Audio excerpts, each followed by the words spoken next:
Hello guys! Welcome back to my mini house vlog update. So, ito na po pala ang request nyo kung magkano na po ba talagang nagastos ko nito. Ang nagastos ko po nito ay umabot na po ng 345,000 pesos. Sa 345,000, nakabili na po ko dyan ng sliding window, main door at exit door.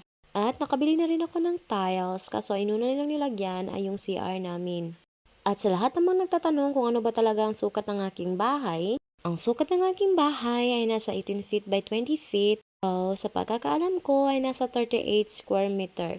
At ang bahay naman na ito ay may 2 kwarto at isang CR. So, ito po pala ang back view ng aking bahay. May plano pa akong ipapa-extend ito at gawing dirty kitchen.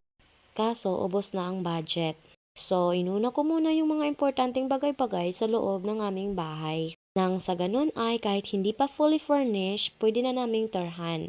Disclaimer lang po pala, ginawa ko ang video ito para magka-idea yung ibang gustong magpapagawa ng bahay at yung ibang nangangarap magkabahay at hindi po para magyabang. So, sa lahat po dyan na nangangarap magkabahay, simulan nyo na po kahit paunti-unti lang.